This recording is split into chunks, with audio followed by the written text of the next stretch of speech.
Hello guys, welcome back to the channel YouTube demystified. And चलिए continue करते हैं हमारे बीए ऑनर्स फिलोसफी के सेकेंड सेमेस्टर फर्स्ट ईयर के कोर्स के साथ। Now we are continuing with Greek philosophy and हम लोग ग्रीक फिलोसफी का यूनिट 2 अब पढ़ने वाले हैं, हेराक्लाइटस एंड पार्मेनिdes। एंड ये हमें दो बुक से पढ़ना है। One is the pre Socratic reader which was written by Curd and Patricia, and then by from the book The Pre-Socratic Philosophers, chapter 6 and chapter 10. So सबसे पहला हेराक्लाइटस ऑफ एफिसस हम curd and Patricia वाली book से पढ़ रहे हैं। तो डायोजेनीज लाएर्टियस, आपको पता होगा कि हमने इनका मेंशन ऑलरेडी एनाक्सिमेंडर के टाइम पे कर चुके हैं। हेराक्लाइटस ऑफ एफिसस जो थे वो अराउंड 540 BC में बॉर्न हुए थे और ही one of the aristocratic family. Aristocratic family का मतलब कि जो रूलिंग फैमिली है, जो बहुत ही वेल्दी एंड पावरफुल फैमिली में से किसी मतलब में वाली फैमिली में उनका बर्थ हुआ था। लेकिन उन्होंने उस टाइप की जो पॉलिटिकल लाइफ, जो पावर वाली लाइफ जो है, you know normally associated with the persons of rank, you know बड़े बड़े मतलब मिनिस्टर्स एंड ऑल दोज, उनके साथ अपने अपनी लाइफ को उस तरीके से ना जी के मतलब जो उनकी रूलिंग पोजीशन थी, जो उनको पोजीशन मिलने वाली थी जिसके अकॉर्डिंग वो रूल कर रहे थे, वो पोजीशन उन्होंने अपने ब्रदर को दे दी। तो एंशियंट वर्ल्ड में इनकी एक रेपुटेशन थी फॉर मिसैंथ्रोपी एंड ऑब्सक्यूरिटी, ठीक है। और उनके जो ट्रेडिशनल नेम्स थे, उनके ट्रेडिशनल नेम्स मतलब जिस तरीके से उनको बुलाया जाता था, जाना जाता था, वो है द ऑब्स्कर और द रिडलर। ओके, सो अब अगर हम देखा जाए तो you know misanthropy and obscurity. Misanthropy मतलब not being a good human being, और you know मतलब not being liked by humans. And obscurity, something which is obscure is very less known, not popular among people, it is not much known, ठीक है। तो उनको Riddler या ऑब्स्कर बोला जाता था बिकॉज ऑब्स्कर मतलब not many people knew about him, he was not very famous, not very popular. And the Riddler because वो जिस तरीके से बोलते थे, क्योंकि जो उनकी फिलोसफीज हुआ करती थी, हो सकता है कि वो उस समय के लोगों को बहुत ही कंफ्यूजिंग या आउट ऑफ द वर्ल्ड या समथिंग अननेसेसरी लगती होगी। So the reputation is no doubt based on his rude comments about other philosophers, historians and people in general.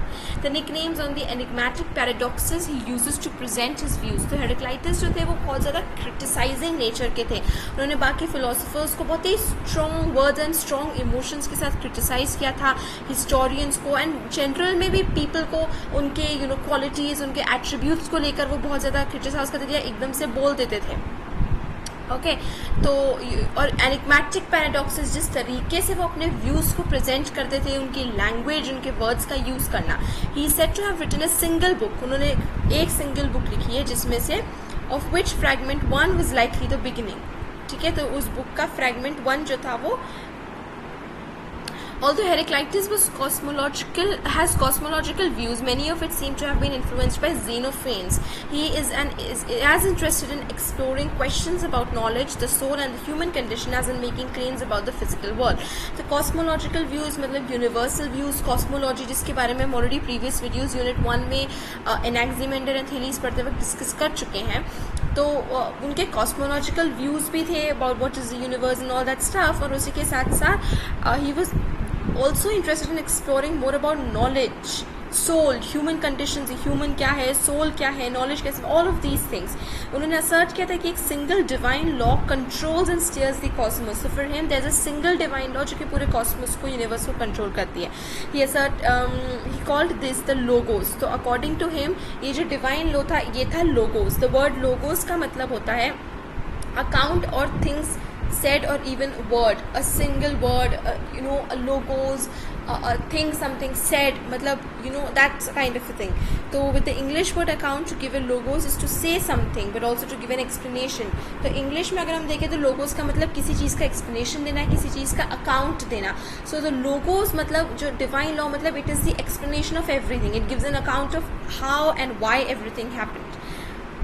Heraclitus is well aware of ambiguities and complications possible in the word he uses, and he takes full advantage of the flexibility of the Greek language to make multiple points. तो Heraclitus को पता था कि logos को कितने अलग तरीके से यूज़ किया जा सकता था, and instead of taking it as a negative point, वो इसको अपने full potential के full advantage पे यूज़ करते हैं, because वो word उस word को अपने हिसाब से flexibility उसकी word की इतनी, क्योंकि उसके इतने multiple meanings, ambiguity मतलब something which is not very clear, not very pinpoint, तो वो logos को अपने हिसाब से उसको फोल्ड करके मोड़ तड़ोड़ के यूज़ करते थे.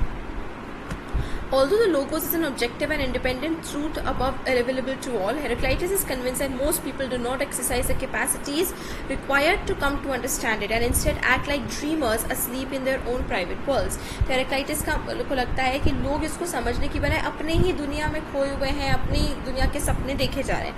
Treating the logos as a divine law of the cosmos, the content of which is a truth to be grasped by humans who can with difficulty come to understand the cosmos. Heraclitus attempts to bridge the gap between divine and human knowledge pointed out by Homer, Hesiod and Alcmaeon.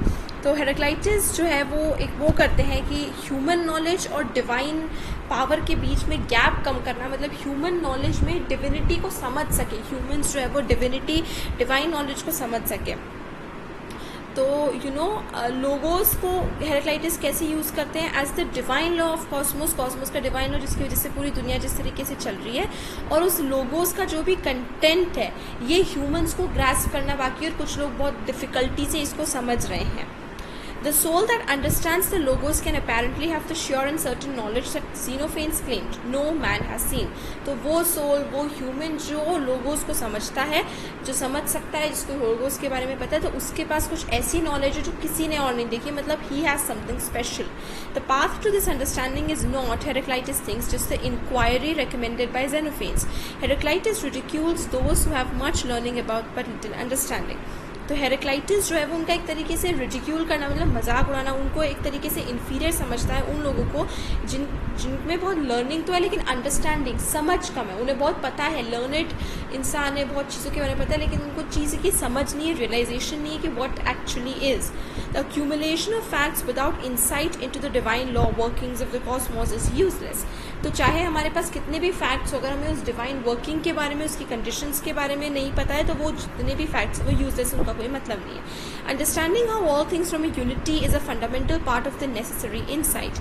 Heraclitus offers signs of this unity in his paradoxical claims about the identity of opposites, insisting that despite unceasing change in the cosmos, there is an unchanging principle. कि Heraclitus ये कहते हैं कि पूरे Cosmos में बहुत चीज़ें change होती रहती है, उसके बावजूद एक अनचेंजिंग प्रिंसिपल है जो कि है the logos, that both governs and explains these changes. तो लोगोस जो है वो इन चेंजेस को गवर्न भी कर रहा है, रूल भी कर रहा है, इन चेंजेस के लिए रिस्पॉन्सिबल भी है, एंड प्लस इसको एक्सप्लेन भी कर सकता है फिनोमेना को.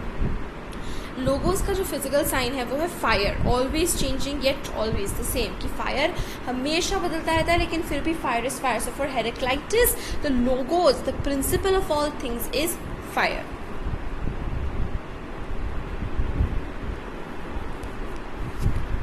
Okay.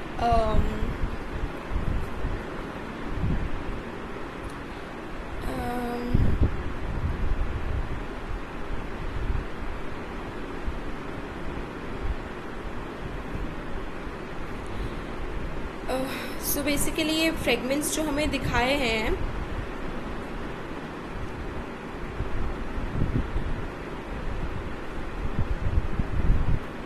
so basically these fragments are the claims that has been made by Heraclitus. तो उसके ऑर्डर एंड सीक्वेंस को लेकर बहुत कन्फ्यूजन, मतलब बहुत श्योरिटी नहीं है, एंड जो फ्रैगमेंट्स को लेकर श्योरिटी नहीं है कि whether Heraclitus actually said it or not, उन्हें एक एस्टरिस्क के साथ मार्क किया हुआ है. I think we'll find some of them कि जिसको एक एस्टरिस्क के साथ मार्क किया. So the first fragment, although this logos holds always human proof unable to understand it, but both before hearing it and when they have first heard it. So logos हमेशा रहता है, it is ever present there, लेकिन humans जो है वो उसको prove नहीं कर पाते हैं.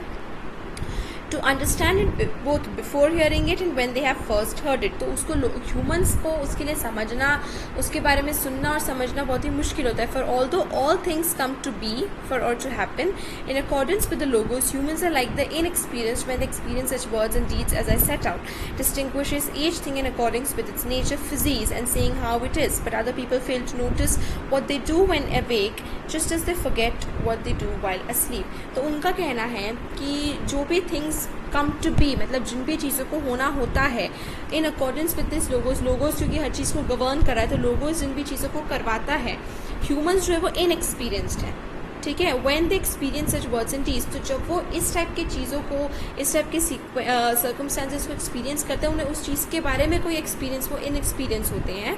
एंड मतलब कैसे एक्सपीरियंस से इनएक्सपीरियंस होते हैं कि they can not separate the actual thing with its nature, जो हो रहा है और उसका नेचर से, उसके नेचर के अकॉर्डिंग से वो उसको सेपरेट नहीं कर पाते हैं, ठीक है। जैसे कि यहाँ पर एग्जाम्पल दिया है कि लोग जो हैं जब वो अवेक होते हैं तो बहुत सारी चीज़ें, मतलब जब वो जगे होते हैं तो वो बहुत सारी चीज़ें नोटिस नहीं कर पाते हैं। होता है हमारी डेली लाइफ में भी कि हम लोग एक रूम में बैठे हैं, बट इट्स नॉट नेसेसरी आपसे कुछ पूछा जाएगा, there so many things that you do not notice, कि पंखे का कलर क्या था, पंखे में कितनी वो थी, या कितने चॉक्स पड़े हुए थे डब्बे में, अगर आप क्लासरूम में बैठे हो तो, या फिर अगर आप एक रूम में बैठे हो तो वास में कितने फ्लावर्स थे। So many things that we fail to notice on a daily basis. तो जैसे लोग जो है वो जब जगते रहते हैं तो वो बहुत सारी चीज़ें नोटिस नहीं करते, या फिर जब वो सोते हैं तो बहुत सारी चीज़ें भूल जाते हैं। उसी तरीके से लोग जो है वो कई मामलों में इनएक्सपीरियंस होते हैं कि जो एक्चुअल में चीज़ हो रही है और उसके नेचर के साथ अनअवेयर होते हैं कि उसके पीछे का नेचर क्या है। For this reason, it is necessary to follow what is common. But although the logos is common, most people live as if they had their own private understanding. तो लोग ये समझ नहीं पाते हैं कि लोगोस इज कॉमन, सभी के लिए यूनिवर्स या जो डिवाइन लॉ है दैट इज कॉमन, वो सबके लिए इंडिविजुअल नहीं है। लेकिन लोगों को ऐसा लगता है कि उनकी खुद की प्राइवेट अंडरस्टैंडिंग है, उनकी खुद की कोई प्राइवेट लॉ, खुद की प्राइवेट दुनिया चल रही है।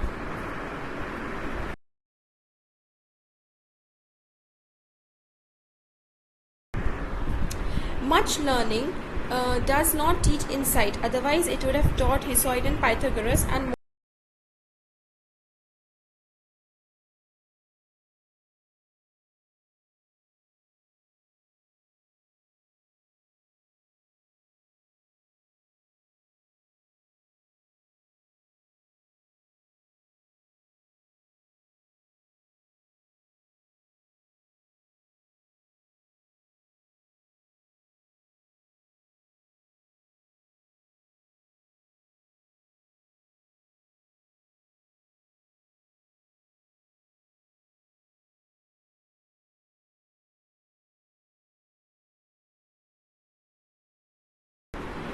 Much learning does not teach insight, otherwise it would have taught Hesiod and Pythagoras. Moreover, Xenophanes and Hesiod. तो उनका कहना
I'm sorry, I didn't realize it was a technical glitch. So yeah, let's continue again.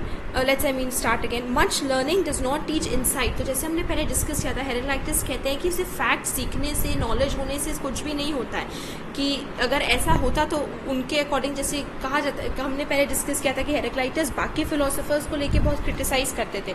तो देखिए उन्होंने कितने सीधे शब्दों में कहा है कि मच लर्निंग या सिर्फ सीखने, फैक्ट्स जानने से कुछ भी नहीं होता, आपको इंसाइट या उसकी एक्चुअल नॉलेज नहीं मिलती है. अगर ऐसा होता तो पाइथागोरस, हीसॉइड वगैरह इन सबको भी कुछ ना कुछ पता चल रहा है, ये सब भी अब लर्नड हो जाते. बट यही है कि इनको सिर्फ फैक्ट्स है, इनको रियल नॉलेज या रियल उसके बारे में वो नहीं है. Pythagoras, the son of Menasarchus, practiced inquiry more than all other men, and making a selection of these writings, constructed his own wisdom, polymathy and evil trickery. तो पाइथागोरस को सीधे बोल रहे हैं कि वो जो है वो बाकियों से ज़्यादा इंक्वायरी प्रैक्टिस करते हैं, हिस्टोरी मतलब how things are, how they work and all of that. लेकिन उससे उनको खुद की विजडम मिली, पॉलीमेथी मिली और ईविल ट्रिकरी मिली, मतलब बदमाशी वगैरह जो कहते हैं. Heraclitus said that Homer deserved to be expelled from the contest and flogged, and Archilochus likewise. तो उनके अकॉर्डिंग होमर और आर्चिलोकस को तो बाहर ही निकाल देना चाहिए, बाहर निकाल के हटा देना चाहिए. In Priam was born Bias, son of Teutomes, whose birth is greater than the others. तो उनके अकॉर्डिंग बायस जो थे, उनका बर्थ यानी उनकी लोगोस जो मतलब उनके वो थी, वो बाकियों से ज़्यादा थी. उनकी बर्थ मतलब उनको एक तरीके से अप्रिशिएट कर रहे हैं. Most men's teacher is Hesiod, they are sure he knew most things, a man who could not recognise day and night for they are one. तो हेराक्लाइटस सब कहते हैं कि हिसॉइड एक ऐसे होते हैं जिन्हें वो दिन और रात ही नहीं समझ पाते थे, क्योंकि वो एक ही है. उन्हें लगता था ये दो अलग अलग दिन है, जबकि वो एक ही दिन का ऐसा, समथिंग लाइक दैट. और मतलब हिसॉइड जिन जिन लोगों को उन्होंने पढ़ाया, बहुत उनके स्टूडेंट्स थे हिसॉइड के, और उन्हें सभी स्टूडेंट्स को लगता है कि हिसॉइड को सबसे ज़्यादा पता है, जबकि ऐसा नहीं है. हिसॉइड यही डिफ्रेंशिएट नहीं कर पाता था कि दिन और रात के बीच में, मतलब उन्हें ये नहीं पता था कि दिन और रात एक ही दिन का हिस्सा है. वॉट अंडरस्टैंडिंग और इंटेलिजेंस हैव दे, मतलब न्यूज़ और फ्रेन, यहाँ पर ये ग्रीक वर्ड्स का आप यूज़ करेंगे, so it would be better in your answer construction. They put their trust in popular bards and take the mob for their teacher, unaware that most people are bad and few are good. तो वो बोल रहे हैं लोगों को कि ज़्यादातर लोग क्या करते हैं, किसी एक में अपना फेट डाल देते हैं, जबकि वो एक्चुअल में जो उनका टीचर होता है वो बुरे होते हैं. ज़्यादातर जो लोग किसी एक को टीचर मानते हैं, सभी लोग उसी को फॉलो करने लगते हैं, सब उसको टीचर मानने लग जाते हैं. बहुत कम लोग ऐसे हैं जो एक्चुअल में अच्छे हैं, जिन्हें फॉलो करते हैं. बाकी सब तो बेकार लोगों को लोग अपना टीचर मान के चलते हैं. Divine things for the most part escape recognition because of unbelief. तो डिवाइन थिंग्स, जो डिवाइन चीज़ें होती है, वो अनबिलीफ की वजह से, क्योंकि लोगों को बिलीव ही नहीं होता है कि ऐसा कुछ है, तो वो एस्केप रिकग्निशन, लोग उनको रियलाइज़ नहीं करते, उनको रिकग्नाइज नहीं करते कि हाँ ये डिवाइन समथिंग हैपेंड. वो उसको इग्नोर कर देते सिंपली कि कोइंसिडेंस होगा, ये होगा, उस तरीके से. Of all those whose accounts I have heard, no one reaches the point of recognizing that what is wise is set apart from all. तो हेराक्लाइटस बोलते हैं कि मैंने जितने भी लोगों के अकाउंट, नॉलेज, एक्सप्लेनेशन पढ़े हैं, कोई भी ये नहीं कर रहा है कि जो कि एक्चुअल में वाइज है वो कैसे बाकी सबसे अलग है. उनकी कोई भी थ्योरी जो है वो is not wise enough, is not correct.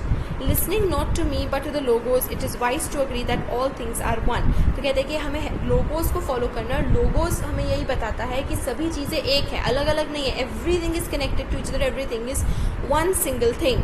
Nature physics loves to hide, मतलब नेचर जो किसी भी चीज़ का फिजिक है, जो हमने ऑलरेडी पढ़ लिया है, हमने यूनिट 1 के वीडियोज़ में फिजिक्स के बारे में, फिजियोलॉजी के बारे में डिस्कस कर चुके हैं. The nature of physics and everything, nature of things. तो it loves to hide itself. वो जो है मतलब एक्चुअल चीज़ का जो चीज़ का एक्चुअल नेचर है वो अपने आप को छुपा लेता है. Eyes and ears are bad witnesses to people if they have barbarian souls. तो आइज़ एंड ईयर्स जो है वो लोगों के कोई काम नहीं, मतलब वो आइज़ और ईयर्स के थ्रू जितनी भी इन्फॉर्मेशन अंदर गेन करते हैं वो सब गलत है, अगर उनकी सोल बारबेरियंस है, मतलब उनकी सोल के एक्चुअल नॉलेज नहीं है. तो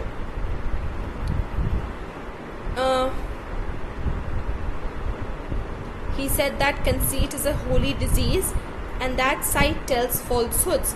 दैट कंसीट एक होली डिजीज़ है. कंसीट का मतलब धोखा देना, और साइट जो है वो फॉल्सहुड, मतलब हम जो देखते हैं वो अक्सर हमें झूठ बताता है, वो सच नहीं होता है. Uncomprehending when having heard, they are like the deaf, the saying describes them. Being present, they are absent. So uncomprehending when heard, they are like the deaf, the saying describes them being present, they are absent. तो बहुत simple सी ये चीज़ बताते हैं कि they are like the deaf, मतलब वो सुन के भी सुन नहीं रहे हैं, वो प्रेजेंट है लेकिन फिर भी वो उस जगह से एब्सेंट है, क्योंकि वो एक्चुअल चीज़ को नहीं देख रहे हैं. सिर्फ उन्हें जो दिख रहा है वो उसे सच मान रहे हैं, लेकिन जो दिख रहा है वो एक्चुअल में सच नहीं है, वो झूठ है. The Lord whose oracle is at Delphi neither speaks nor conceals but gives a sign. तो जो लॉर्ड है वो ना तो कुछ बताते हैं ना कुछ छुपाते हैं, लेकिन सिर्फ हमें साइन देते हैं, सिर्फ हमें हिंट्स देते हैं, और हमें उन हिंट्स को देखना है, उन साइंस को पहचानना है. Thinking that is phronein is common to all, हर कोई सोचता है, थिंक हर कोई करता है. Right thinking, Sophronin, is the greatest excellence and wisdom. Sophia is to speak the truth and act in accordance with nature, physis, while paying attention to it. The right thinking, this Sophronin is thinking, and Sophronin is right thinking, is the greatest excellence. Right thinking, सही तरीके से सोचना, सही चीज़ के बारे में सोचना, and wisdom, जिसे सोफिया कहते हैं, उसका मतलब है कि सच बोलना. And act in according with nature, मतलब जो चीज़ का एक्चुअल नेचर है, जो उसका रियल ट्रूथ है, उसके अकॉर्डिंग एक्ट करना, वाइल पेइंग अटेंशन टू उस नेचर को समझना जो कि छुपा हुआ है, जो हर कोई देख के भी देख नहीं पाता है. One ought not to act and speak like people asleep. तो किसी को भी जैसे कि सोते हुए लोगों जैसे बोलना या एक्ट नहीं करना चाहिए, मतलब बिना सोचे समझे कुछ भी नहीं करना चाहिए. For the waking there is one common world, but when asleep each person turns away to a private one. तो जो लोग जगे हुए हैं उनके लिए एक ही कॉमन वर्ल्ड है, लेकिन जब इंसान सो जाता है तो उनका खुद का एक प्राइवेट वर्ल्ड टाइप हो जाता है. वो अपनी अपनी प्राइवेट दुनिया में जाती है, क्योंकि उनके सपने अलग है, और उन सपनों में हम होता है ना, हमारे सपने सभी के अलग है, सभी के सपनों की अपनी अलग दुनिया होती है. जब जगे हुए हैं तो सबके लिए सेम है. अगर एक रूम में 4 चेहरे तो सभी के लिए, जो अवेक है उनके लिए 4 चेहरे. लेकिन अगर कोई सो रहा है तो वो उसी रूम में सोते हुए सोच सकता है कि अच्छा वो किसी माउंटेन पर है, किसी बीच पर है, किसी पहाड़ पर है, एंड ऑल दैट. तो वो वहाँ पे प्रेजेंट होके भी नहीं है. सो जब कोई सोता है तो उनके खुद के अपने प्राइवेट वर्ल्ड्स बन जाते हैं. A man in the night kindles a light for himself when his sight is extinguished. Living he touches the dead, when asleep, when awake he touches the sleeper. A man in the night kindles a light for himself. रात को एक आदमी अपने खुद के लिए light, मतलब man in the light मतलब जो मैन डार्क में होता है. तो यहाँ पे डार्क का मतलब सच में रात का नहीं है, मतलब जब वो अनअवेयर वाली पोजीशन में होता है तो वो अपने लिए एक लाइट बनाता है. When his sight is extinguished, जब उसे दिखना बंद होता है ना तो वो अपने खुद के लिए एक रास्ता खोजता है. हम लोग क्या करते हैं, अंधेरा होता है तो हम लोग एक मोमबत्ती जलाते हैं, लाइट जला देते हैं. तो एक इंसान जिसको चीज़ों के बारे में पता नहीं है वो लाइट को ढूंढता है, मतलब जब उसे दिखना बंद हो जाता है. सो ऑफकोर्स दिखना बंद होना इज़ मेटाफोरिकली यूज, जब उसे कुछ पता नहीं होता है, जब वो किसी चीज़ को लेकर अनअवेयर होता है, कन्फ्यूज होता है, उसे किसी चीज़ के रियल नॉलेज या नेचर के बारे में. जैसे हम लोग भी कई बार सोचते हैं why is this world like this. क्यों, जब हमें दुख होता है तो हम सोचते हैं ना कि हमें दुख पहुँचते कि क्यों भगवान ने ऐसी दुखी चीज़ बनाई, हमें इतना दुख दिया, क्यों ये सब हुआ. तो हम लोग क्या करते हैं कि हमें जब दिखना बंद, मतलब यही जब ऐसी सिचुएशन आती है तो हम अपने लिए एक लाइट खोजते हैं, लाइट बनाते हैं. Living he touches and dead the dead when asleep, when awake he touches the sleeper. तो कहने का मतलब यही है कि so he kindles the living person. Okay, जब वो होता है तो जो उसको दिख रहा है वो उसके लिए लाइट का एक सोर्स बन जाता है. ओके, जब वो सो जाता है, जब वो उसकी आंखें बंद होती है, मतलब जब हम हो जाता है तो it's like the person is dead. वो ना बोल रहा है, ना देख रहा है, ना जाग रहा है, he just lying around like that. What we see when awake is death, what we asleep is sleep. तो जब हम जगे हुए होते हैं तब जिस चीज़ को देखते हैं, तब जिस चीज़ से डरते हैं वो है डेथ. जब हम जगे होते हैं हम हर पल कहीं ना कहीं मौत से उससे घबरा रहे होते हैं. हम लोग we don't even realise it कि हमारे अंदर वो डर बैठा हुआ है. आप कभी रियलाइज़ करना when the death of a loved one, जब आपके करीब का कोई, गॉड फॉरबिड ऐसा किसी के साथ ना हो, बट जब ऐसा होता है so it's like you feel a kind of relief in your self that now you don't have to worry about that person any more. This is a very common thing. And ये मैं अभी recently scrolling through something, I found this and I then resonated with the feeling that yes, it is true that you feel relief that now you don't have to worry about losing that person anymore. You know that now the person is gone and the person will never return. You don't have to worry about it कि अब आप कब when the person will go away from you. So and what we asleep is sleep. Those who speak with understanding, that is news, must rely firmly on what is common to all, as a city must rely on its law, and much more firmly. तो जो लोग understanding के साथ मतलब real knowledge and समझ के साथ बोलते हैं, उन्हें उस चीज़ के ऊपर रिलाई करना चाहिए जो सभी के लिए कॉमन है, which is common to everybody. जैसे कि एक सिटी हमेशा एक लॉ के अकॉर्डिंग चलती है, and law is common to everybody has to follow the law. Okay, similarly कि रियल अंडरस्टैंडिंग इज अंडरस्टैंडिंग कि what is common to everybody, and that is real truth. For all human laws are nourished by one law, the divine law. जितने भी human laws हैं, जो societal laws हैं, वो सभी divine law से nourish हुए हैं, मतलब वो divine law से अपना inspiration लेते हैं. For it has as much power as it wishes, and it's sufficient for all, and is still left over. तो उस divine law में बहुत power है कि वो सभी laws के लिए, सभी ह्यूमंस के को गवर्न करने के लिए सफिशिएंट है. उस लॉ में इतनी पावर है, और सभी ह्यूमंस को गवर्न करने के बावजूद उस डिवाइन लॉ में पावर बची. Unless he hopes for the unhoped for, he will not find it, since it is not to be hunted out and is impassable.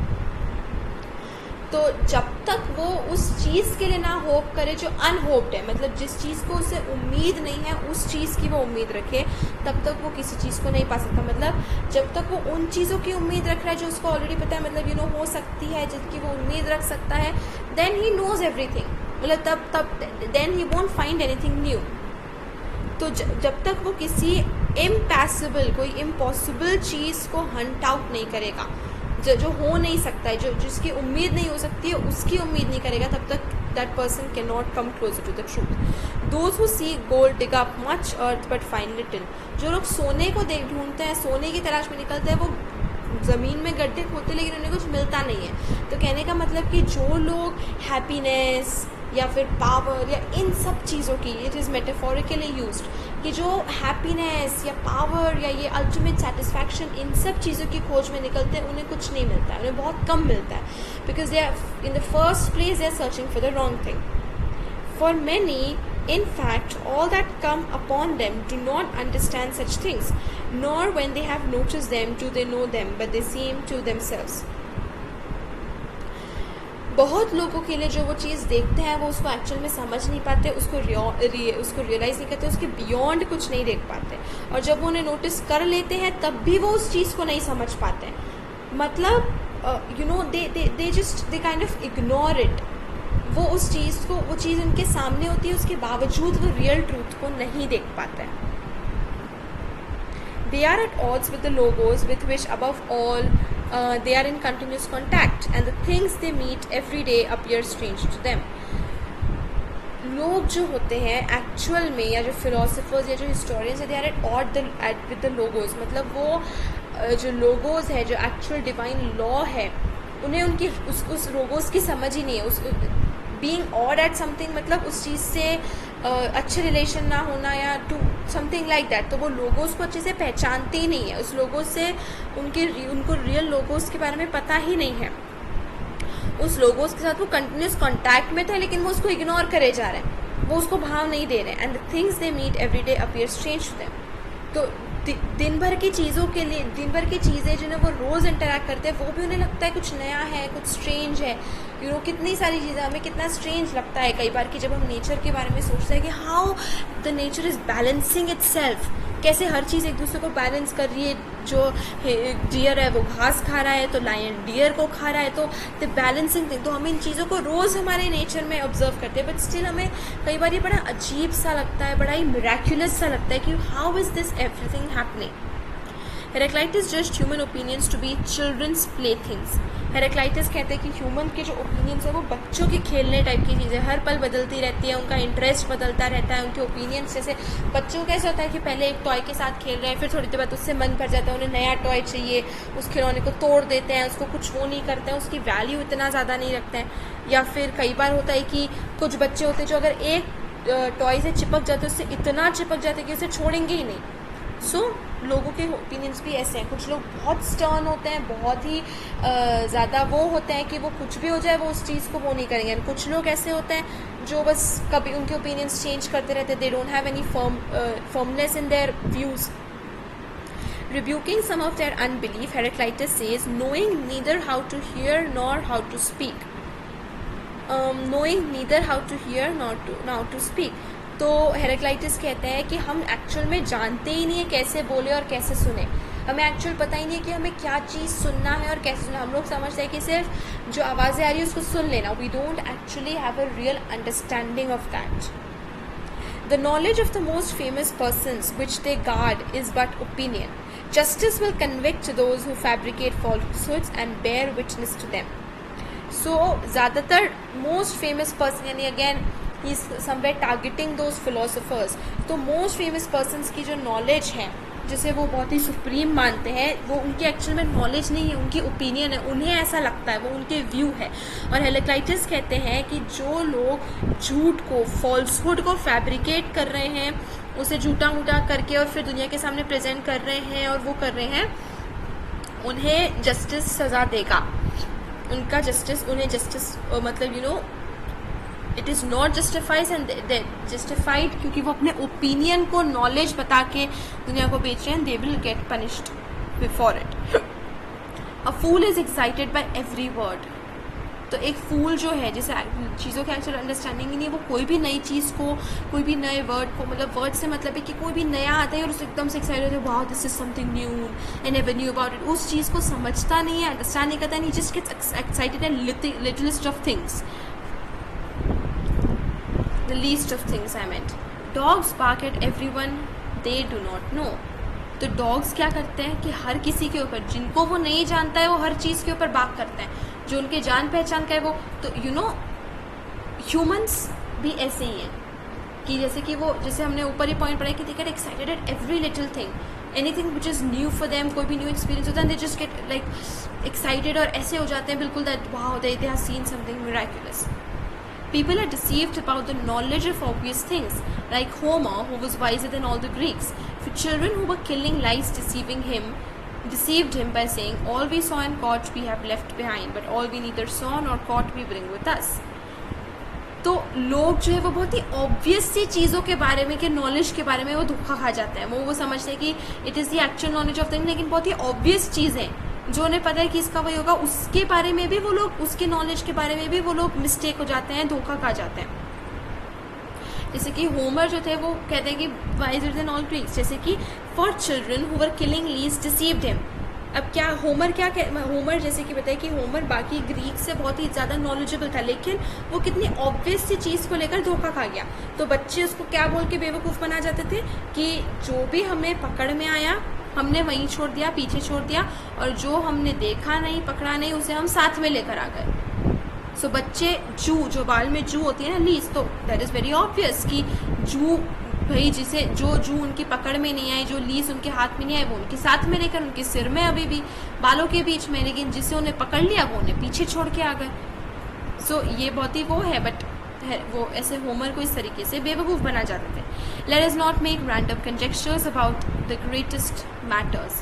तो बहुत बड़ी बड़ी चीज़ों के बारे में कुछ भी फालतू सा नहीं बोलना चाहिए. It belongs to all people to know themselves and to think rightly. कि अपने बारे में जानने के लिए और सही तरीके से सोचने के लिए हर इंसान का हक होता है.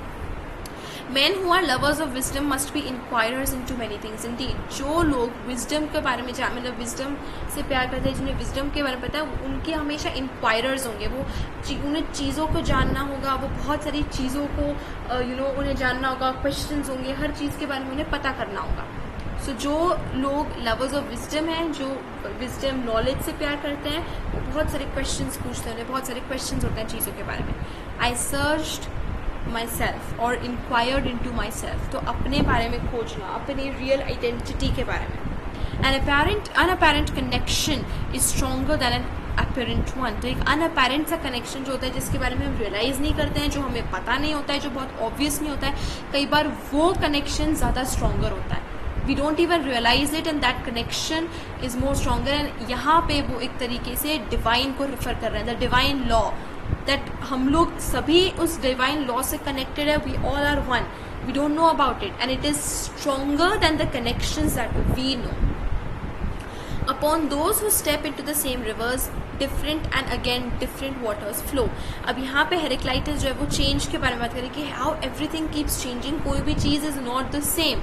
It is same but it keeps changing at the same moment. जैसे कि अगर आप अपनी एक उंगली को बहती हुई नदी में डुबाएंगे, ठीक है, और इंस्टेंटली उसी वक्त आप दोबारा उसको डुबाएंगे, तो आप काम एक ही कर रहे हैं, बहती हुई नदी में अपनी उंगली को डुबा रहे हैं. जैसे कि इसमें कहा गया है कि वो step into the same reverse. आप पैर डालेंगे उसी नदी में या रिवर में, तो वो पानी जो है इट कीप्स चेंजिंग, क्योंकि वो रिवर फ्लो कर रही है. It is not the same water that you stepped into, not the same water that you put a finger और put anything into. So it is the same river, you are doing the same thing, you are putting something into it, but still it is different and again it will be different. वो कभी भी same नहीं होगा. तो यही, it is not possible to step twice into the same river. एक ही same नदी, एक ही नदी है, लेकिन फिर भी आप एक ही बार जब एक ही नदी में 2 बार पैर डालो तो वो सेम नहीं है, वो हर बार अलग पानी है. We step into and we do not step into the same rivers. We are and we are not. तो हम लोग यही चीज़ वो एक्सप्लेन कर रहे हैं कि हम लोग एक ही नदी में पैर डाल रहे हैं, लेकिन फिर भी वो नदी पहले वाली नहीं है. Still the river is same. Why? Because the water is flowing. तो जो पानी पहले उस रिवर में था वो फ्लो करके आगे बढ़ गया. तो भले आप कितने भी छोटे इंस्टेंट में वापस पैर आप अपना अंदर डाल दोगे, still the river has changed. It is not the same river because it does not have the same components. वो सेम पानी नहीं है. द फर्स्ट वन जिसमें आपने स्टेप किया था, जिसमें आपने डुबाया था, that is different, that is already gone. You could not, human nature has no insight but divine nature has it. हमारा जो human nature है उसमें कोई insight नहीं, कोई knowledge नहीं, लेकिन जो divine nature है उसमें divine law is everything. The divine nature is the real truth. You would not discover the limits of the soul although you traveled every road. So deep a logos does it have. तो मतलब हम लोग soul की limits तब तक नहीं पता कर पाएंगे जब तक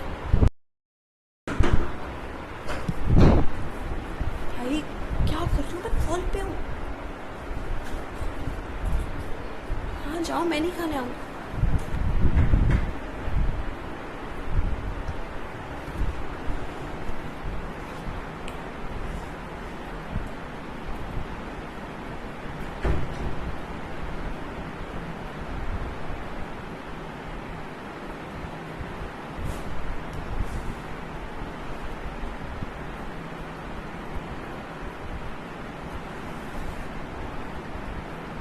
जब तक आपने हर एक रोड ट्रैवल नहीं करी होगी तब तक आप सोल को एक्चुअल में डिस्कवर नहीं कर पाओगे. हर एक रोड ट्रैवल करने से मतलब है until and unless you have lived every single life, and that is not possible. Every life, हर एक लाइफ की बात कर रही हूँ मैं. एंड तब तक आप लोग सोल के बारे में, लोगोस के बारे में नहीं. मतलब लोगोस जो डिवाइन लॉ है वो इतना डीप है. The soul has a self increasing logos.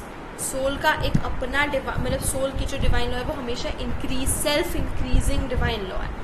This Cosmos the same for all, none of gods nor humans made, but it was always and it is and shall be an ever living fire kindled in measures and extinguished in measures. तो ये जो Cosmos है it is same for everybody. It is not different. none of gods nor humans made, but it was always and is and shall be an ever living fire. ये जो logos है ये एक fire, ये हमेशा चलती रहेगी. It will never and, it will never stop. It is the same for everybody, चाहे वो गॉड हो चाहे वो ह्यूमन हो. kindled in measures and extinguished in measures. The wise is one to know the intelligent plan by which all things are steered through all. तो जो actual में wise कौन है? To know the intelligent plan by which all things are steered through all.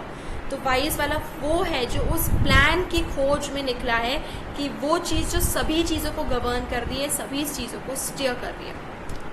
The wise is one alone but both unwilling and willing to be called by the name of Jesus.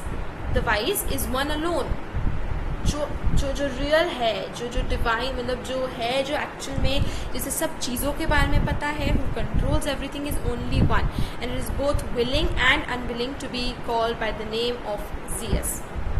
Thunderbolt steers all things, हर चीज़ों को हिला देती है, हर चीज़ों को change कर देती है, इसमें मतलब हर चीज़ों को इफेक्ट करती है. All things are in exchange for fire and fire for all things as goods for gold and gold for goods. जैसे हमें कोई भी चीज़ खरीदनी होती है, जैसे पहले सोने के सिक्के चलते थे, राइट? तो अगर हमें कोई भी चीज़ खरीदनी होती है, so what do we do, हम सोने का सिक्का देते हैं एंड मार्केट से वो चीज़ खरीद लेते हैं. जैसे आज के टाइम में मनी देते हैं, पहले सोने का सिक्का वाज द मनी. सिमिलरली सभी चीज़ें एक्सचेंज फॉर फायर होता है ना, हम हर चीज़ को जला देते हैं, हर चीज़ जल के ख़त्म हो जाती है and everything is then born out of fire also. Fire is want and satiety. So fire हमारी चाहत है, fire is our want, fire is so मतलब basically they're saying that fire is हमारी want भी है, हमारी desire भी है, हमारा satisfaction भी है. तो फायर हमें नई चीज़ों को चाहने भी वो करता है एंड वो हमें satisfaction भी देता है. Fire lives the death of earth and air lives the death of fire. Water lives the death of air, earth that of water. अब आप समझ रहे हैं, यहाँ पर वो एक साइकिल बता रहे हैं, ठीक है? फायर जो है वो अर्थ को डिस्ट्रॉय करता है, एयर जो है वो फायर को डिस्ट्रॉय करता है, वाटर जो है वो एयर को डिस्ट्रॉय करता है, अर्थ जो है वो वाटर को डिस्ट्रॉय करता है. मतलब it's like sorry not destroy करता है, but I mean is fire lives the death of earth. Fire कैसे होता है, मतलब आप फायर कब होती है, जब हम किसी भी चीज़ को अर्थ पे, जैसे कोई भी चीज़ प्रेजेंट है, आप पेड़ को जला रहे हो तभी फायर होगा ना कोई चीज़ को जलाना ज़रूरी है, सिर्फ तभी फायर हो सकता है. ऐसे हवा में फायर एकदम नहीं हो जाएगा. It needs something to feed upon. Fire को कोई चीज़ चाहिए रहती है उगने के लिए, मतलब अपना वो लेने के लिए. To grow it needs something to live on. तो फायर करता है अर्थ की चीज़ों से. Air lives the death of fire, water lives the death of air and earth death of water. तो एक पूरा के पूरा साइकिल यहाँ पे चल रहा है, राइट? कि वाटर से अर्थ ग्रो हो रहा है, ओके मतलब यू नो एयर से वाटर. तो एक तरीके से मतलब एयर जो है जो इवेपोरेट होके जाती है वो ही तो एक साथ कलेक्ट होके वाटर बन जाती है.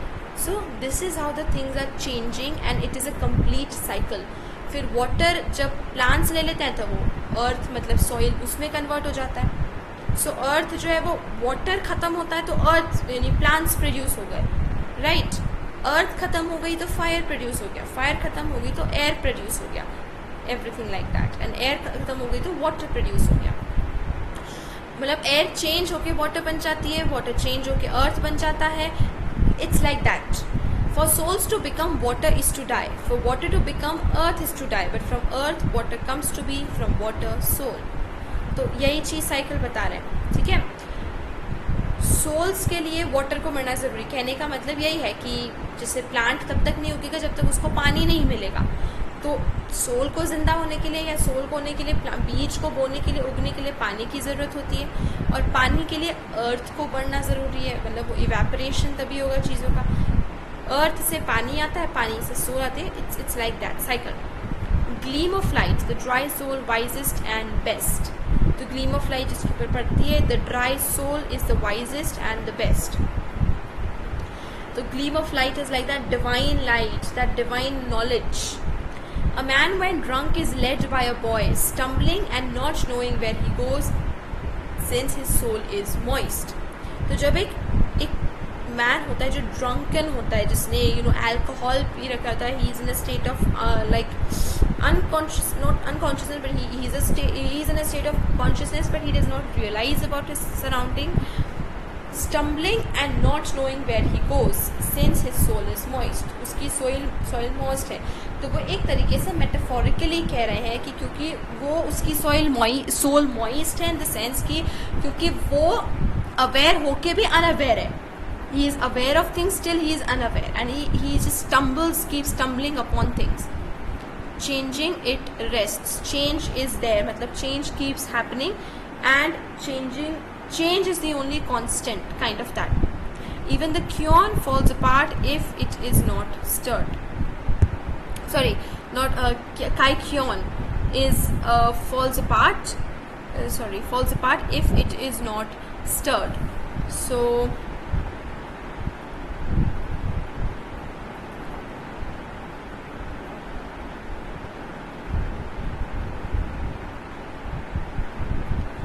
basically kaikyon is a dish. एक मतलब it's like it was like a drink, okay, पीने के लिए यूज होता था. तो काइक्योन को भी कंटिन्यूसली हिलाते रहना पड़ता था, वरना वो उसके एलिमेंट्स एक दूसरे से सेपरेट, मतलब यू नो जैसे होता है ना कि जो पार्टिकल्स है वो नीचे, जो खाने की चीज़ थी वो नीचे सेटल हो जाती थी एंड देन बाकी चीज़ें ऊपर रहती थी. So that is what it is कि अगर उसको भी हमने स्टर नहीं करते रहा, हिलाते नहीं रहा, तो वो जो ड्रिंक है वो हो जाएगी. मतलब इट हैपन्स, अगर आप हल्दी डालेंगे पानी में, so it never mixes with water. आप थोड़ी देर बाद उसको रख देंगे तो हल्दी जो है वो नीचे सेटल हो जाएगी एंड पानी ऊपर सेपरेट हो जाएगा. या ऑयल एंड वाटर को देख ले, उसी तरीके से काइक्योन होता था, जो पॉजिटिव यहाँ पे लिखा हुआ है. तो he is talking about change, that change needs to keep happening और everything will end, everything will settle down, सब कुछ खत्म हो जाना है.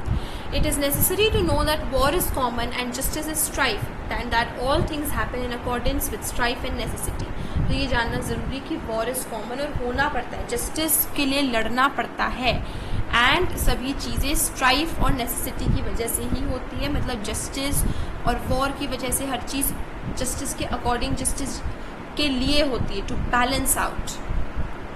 War is the father of all and king of all, and some he shows as gods, others as humans, some he makes slaves, others free. War कह रहे कि war is like the father of all, the king of all things. मतलब war is like the thing कि, मतलब कहने का मतलब है कि war जो है कुछ लोगों को बता देता है God क्या है. मतलब of course कुछ लोगों को मार देता है तो that person meets with the God, kind of that situation. कुछ लोगों को humanity सिखा देता है, इंजर कर देता है, कुछ लोगों को स्लेव बना देता है, कुछ लोगों को फ्री कर देता है. मतलब वॉर बहुत ही सिंपल सा कंसेप्ट वॉर का ही यहाँ पे समझाया जा रहा है. What is opposed brings together the finest harmony, is composed of things at variance and everything comes in accordance with strife.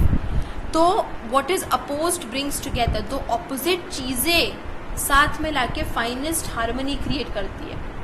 तो it is the opposites that balance out each other and create harmony, not the things with the same characteristics. जो similar nature वाली चीज़ें नहीं, opposite nature वाली जो opposites होती हैं वो सबसे finest harmony और peace लेकर आती है, because they balance out each other.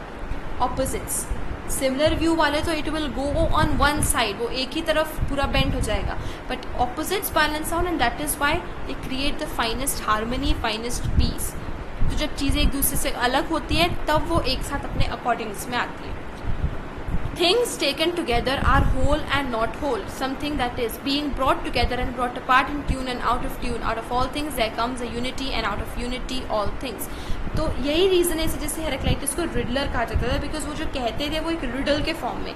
जैसे यहाँ पर भी उन्होंने क्या किया हुआ है, चीज़ों को एक साथ लाना उनको पूरा भी करता है और पूरा नहीं भी करता है.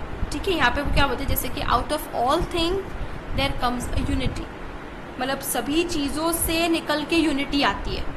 And out of unity all things, तो जब सभी चीज़ें यानी कि यूनिटी कब, जैसे कि अगर हम लोग इंडियन इंडिपेंडेंस की बात करें तो यूनिटी कब आई, out of all the things that the British were doing against us, जो हम नहीं चाहते थे, ब्रिटिशर्स हम पे थोप रहे थे, ज़बरदस्ती कर रहे थे. From that came out unity, सभी चीज़ों के उससे निकल के यूनिटी आई, और यूनिटी से निकल के सभी चीज़ें आई, फिर हम लोग यूनाइट हुए, उसके बाद इंडिपेंडेंस आई. They do not understand how, though at variance with itself it agrees with itself. It is a backwards turning attunement like that of the bow and lyre. तो वो समझ नहीं पाते कि कैसे कोई चीज़ एक दूसरे के साथ अलग होके भी उसके साथ अग्री करती है. मतलब that is again the tuning of opposites, कि कैसे दो चीज़ें ऑपोजिट है but they tune out with each other. तो एक बैकवर्ड टर्निंग अट्यूनमेंट है like that of the bow and the lyre.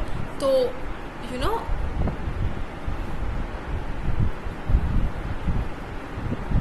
तो जैसे कि एक धनुष और बाण होता है, तो कैसे पहले हमें धनुष की स्ट्रिंग को पीछे खींचना पड़ता है एंड वो फिर एकदम से आगे स्प्रिंग आउट होता है। तो दैट इज हाउ ऑपोजिट जा रहा है। देखिए हम खींच पीछे रहे हैं, वो आगे जा रहा है, वो नहीं मतलब जो एरो होता था, तो वो की स्ट्रिंग को पीछे खींच रहे हैं एंड एरो आगे जा रहा है। तो it's like how things at variance, मतलब कैसे ऑपोजिट एक दूसरे को ट्यून आउट कर रहा है, बैलेंस कर रहा है। तो this is a backward turning attunement like that of the bow and the arrow. तो हम बेसिकली खींच पीछे रहे लेकिन एरो आगे जा रहा है। All that can be seen, heard, experienced, these are what I prefer. Everything, तो हेराक्लाइटस उन चीज़ों में बिलीव करता है जो वो देख सकते हैं, सुन सकते हैं, एक्सपीरियंस कर सकते हैं, नॉट इन द थिंग्स जो वो नहीं कर सकते। मतलब नॉट ऑन कि यू नो कोई गॉड है, कोई वो है जो creator of the universe, not anything like that, because he can not see them, can not hear them, can not experience them.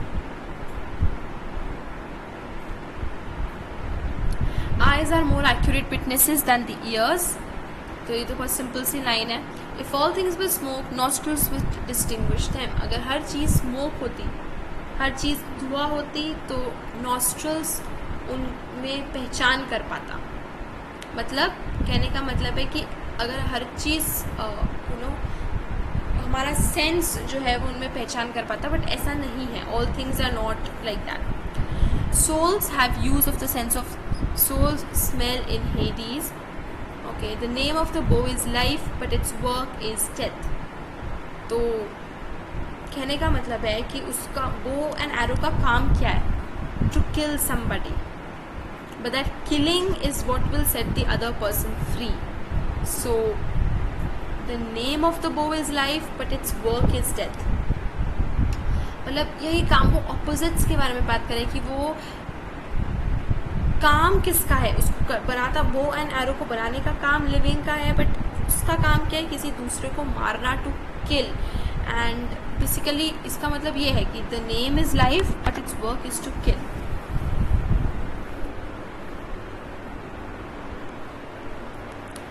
The track of writing,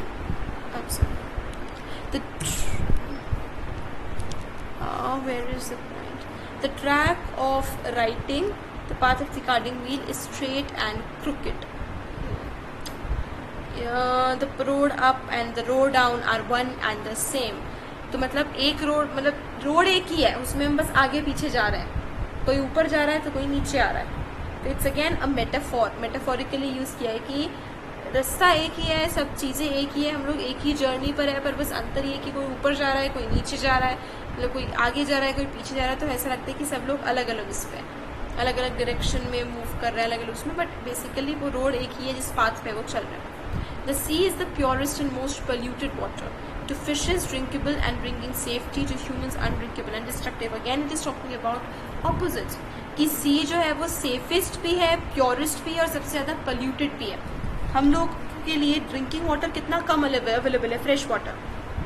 C water is kind of useless for us, हम लोग सी water का कुछ नहीं कह सकते, वो हमारे लिए सबसे ज़्यादा पोल्यूटेड वाटर है।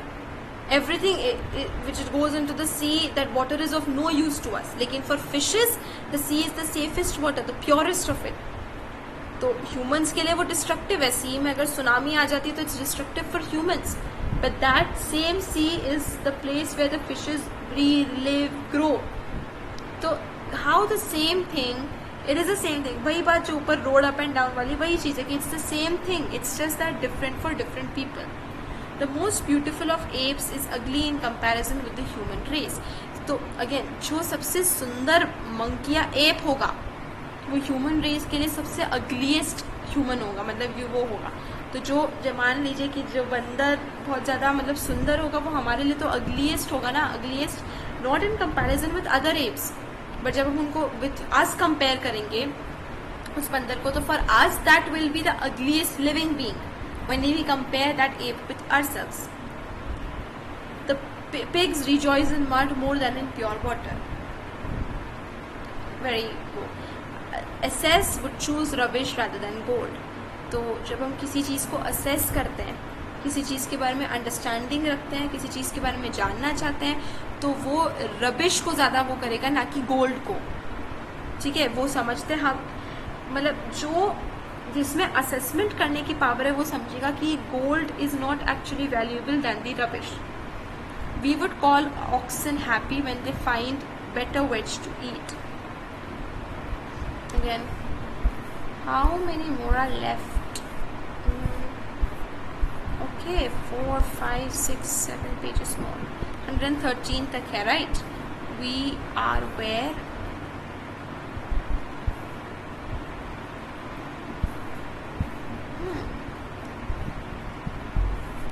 30 more to go. Sorry, 40. Pigs wash themselves in mud, birds in dust or ash. Pigs अपने आप को मड से धोते हैं. जो मड हमें गंदा करता है वो पिग्स को क्लीन करता है, right? Birds in dust or ash. So yeah. Every beast is driven to pasture by blows. Okay, it's again that. The wisest of humans will appear as an ape in comparison with God in respect to wisdom, beauty and all other things. तो God के comparison में जो wisest of human है वो हमें बंदर से कम नहीं लगेगा, मतलब वो हमें सिलियस लगेगा when we compare it with God. Wisdom, beauty और सभी चीज़ों में तो मतलब God is the supreme thing, जो डिवाइन पावर है. To God all things are beautiful and good and just, but humans are suppose some unjust and others just. God के लिए सभी चीज़ें सुंदर है, सभी चीज़ें अच्छी है, सभी चीज़ें फेयर है. वो तो ह्यूमंस है जिन्होंने जस्ट और अनजस्ट नाम की चीज़ें बनाई है. The most beautiful cosmos is a pile of things poured out at random. सबसे सुंदर कॉस्मोस जो है वही रैंडमली कोई भी चीज़ें पोर आउट कर दी गई है. That is the most beautiful cosmos. The beginning and the end are common on the circumference of a circle. It is again very philosophical कि बिगिनिंग और end is the same thing. Everything comes to an end and that end is the beginning of everything else. Again cold things grow hot, a hot thing cold, a moist thing withers, a parched thing is moist. अब देखिए, जो चीज़ें ठंडी होती है वो गर्म हो जाती है. आइसक्रीम जो है वो ठंडी रहती है तो आप उसको 2 मिनट बाहर पड़े रहने देंगे वो गर्म हो जाएगी. जो चीज़ें गर्म होती है वो ठंडी हो जाती है. एक गीली चीज़ जो है वो विदर हो जाती है. 5 थिंग जो है सूखी चीज़ जो है वो गीली हो जाती है. इट्स लाइक हाउ थिंग्स, मतलब nothing is constant, everything keeps changing. वो कोल्ड है तो वो गर्म होगी, वो गर्म है तो वो कोल्ड होगी. It's not the same. God is day and night, winter and summer, war and peace, satiety and hunger, but changes the way when mingled with perfumes is named according to the scent of each. तो God को वो कह रहे हैं कि God is everything. वो day और night भी है, विंटर और समर भी है, वॉर और पीस भी है, सटाइटी और हंगर मतलब सेटिस्फैक्शन एंड वांट भी है. लेकिन changes the way when mingled with perfume. तो जैसे कि हर परफ्यूम जो है वो है क्या, स्मेली है उसकी, लेकिन हर किसी की सेंट अलग है, हर किसी की अपनी एक खुद की खुशबू होती है. तो that in the same way everything changes, everything is different. The same thing is both living and dead and the waking and the sleeping and young and old, for these things transformed are those and those transform back again are these. तो एक ही चीज़ living भी है, dead भी है, waking भी है, sleeping भी है, यंग भी है, ओल्ड भी है. Everything is like is the same, मतलब वो जिंदा भी है और वो कहीं ना कहीं डेड भी है. जैसे कि एक एग्जाम्पल दे सकते हैं कि when we are sleeping, though when we are sleeping we are also living, we kind of also dead, can be an example. या फिर यंग एंड ओल्ड भी है. तो it's with comparison for home. जैसे कि अगर एक 10 साल का बच्चा है या 15 साल का बच्चा है तो 15 ईयर ओल्ड 30 ईयर के लिए बहुत ही यंग है, लेकिन 3 साल के बच्चे के लिए ओल्ड है.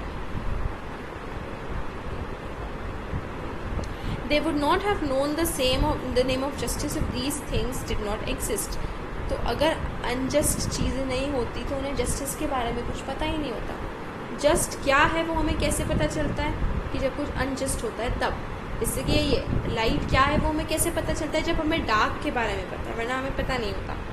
Disease makes health pleasant and good, hunger satiety weariness rest. तो डिजीज़ जो है वो हेल्थ को, हंगर को, सटाइटी मतलब डिजीज़ में हमें भूख नहीं लगती है, वेरीनेस रेस्ट हमें मतलब disease is something that does the opposite of what we actually believe it to be. हम लोग उस चीज़ को रियलाइज़ नहीं कर पाते. बेसिकली डिजीज़ क्या करती है, फाइटिंग ऑफ जर्म्स. वो हमारे बॉडी के जर्म्स को फाइट कर रही है, तो हमारी हेल्थ को बेटर कर रही है, isn't it. Physicians who cut and burn complain that they receive no birth pay although they do these things. Physicians complain करते रहते हैं कि जितना वो काम करते हैं उनका उतना birth नहीं मिलता है, but they still do these things.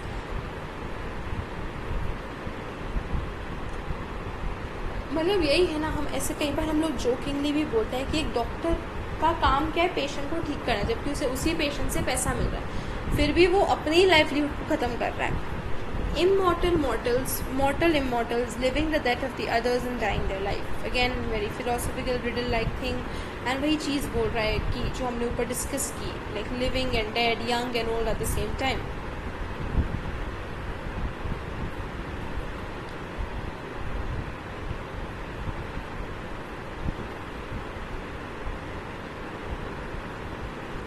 The turnings of fire, first sea, and of sea half is earth and half fiery waterspout. Earth is poured out at sea and is measured according to the same ratio it was before it became earth. तो वो बता रहे हैं how the fire turns into different things in sea, and then sea turns into earth, half earth हो जाता है, half पानी रह जाता है, half sea रह जाता है, and then how earth goes and pours itself into the sea, कैसे reverse जाके sea में मिल जाती है. The sun by its nature is the width of a human foot, not exceeding in size the limits of its width, otherwise erroneous ministers of justice will find him out. The sun is new each day. Again, it's talking about change कि sun हमेशा जलता रहता है, तो it's not the same sun. It's new every day. It keeps on burning. जो भी gases burn हो रही, the gases are new every day. जो गैस बर्न हो गई, it is gone. The sun is new every day. It's not the same sun. If there were no sun, as far as concerns all the other stars, it would be night. अगर sun नहीं होता, बाकी stars नहीं होते, तो हमेशा रात रहती. तो limits of dawn and evening are the bare and opposite. The bare, the limit of bright Zeus. It's a god में.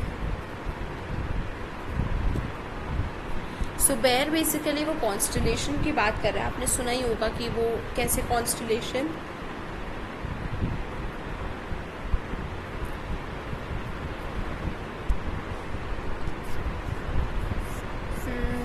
souls slain in war are purer than those that perish of diseases. तो souls जो war में जिनकी death होती है वो ज़्यादा pure है, क्योंकि वो अपनी ड्यूटी करते हुए लड़ते हुए मरे, than those in disease, that those die of disease.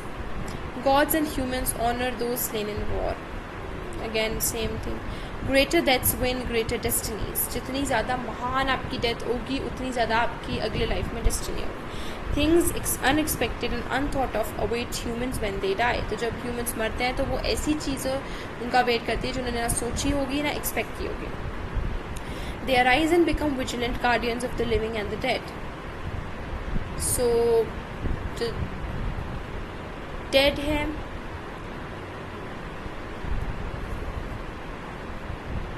when they are born they are willing to live and to have their destinies, and they leave children behind to become their destinies. जब वो होते हैं, जब उनका birth होता है तो वो जीना चाहते हैं, and to have their destinies, अपनी किस्मत अच्छी किस्मत पढ़ना चाहते हैं जब उनका बर्थ होता है, एंड फिर जब उनकी डेथ होती है उसके बाद उनकी डेस्टिनी उनके चिल्ड्रन कंटिन्यू करता है. How could one fail to be seen by that which does not set? Corpses are more fit to be thrown out than dung.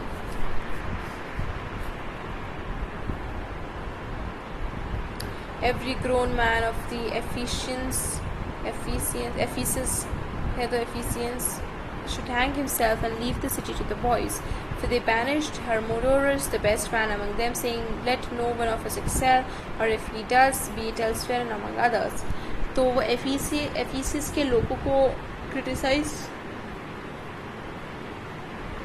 करते हुए कह रहे हैं कि एफिसिस का जितने भी ग्रोन मैन हैं, मतलब जो समझदार लोग हैं, उन्हें अपने आप को रस्सी से टांग के मर जाना चाहिए, या सिटी को बॉयज़ के लिए, मतलब जो मेच्योर है, जो विजडमस है, नॉलेजेबल है, उनको छोड़ के भाग जाना चाहिए सिटी को, क्योंकि उन्होंने हर्मोडोरस को बैनिश कर दिया. मतलब एफिसिस के लोगों ने हर्मोडोरस को वो कर दिया था कि you can not enter. And Hermodorus जो था वो तो सबसे बेस्ट मैन था अमंग द लिविंग, और एफिसस के लोगों ने खुद से ये करा है कि प्लीज़ हम में से किसी को एक्सेल मत करने दो, अच्छा मत करने दो, और अगर तुम्हें करना ही है, हम में से किसी को बेटर करना ही है, तो जाओ जाके कहीं और करो, दूसरे लोगों को महान बनाओ। May wealth never leave you Ephesians lest your wickedness be revealed. तो बहुत ही क्लियर पॉइंट है। 1 person is 10,000 to me if he is best.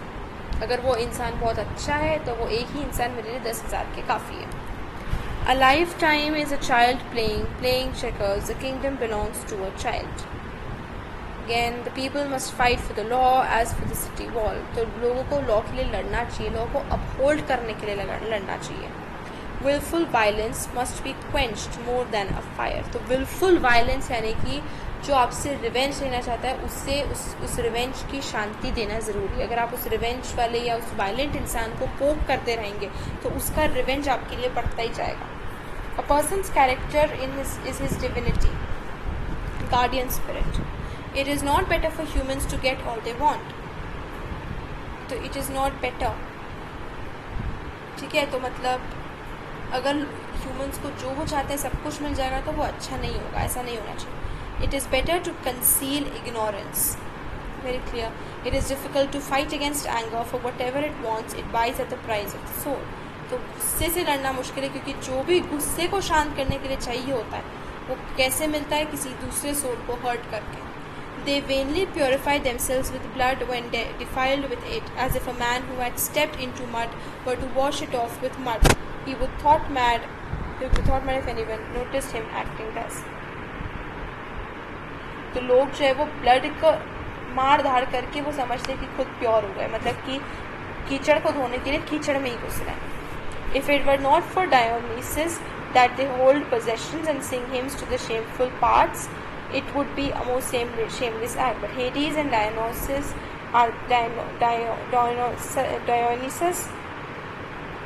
are the same, in whose honor they go mad and celebrate the victories.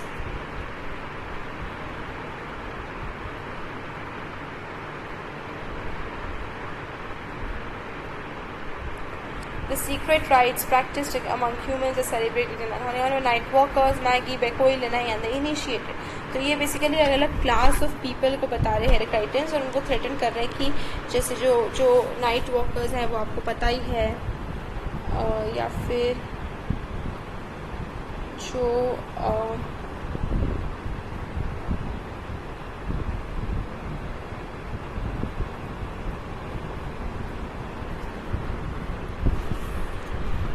Sibyl with raving mouth, uttering mirthless, and I don't remember her faces, reaches 1,000 years in a voice, an account of the god.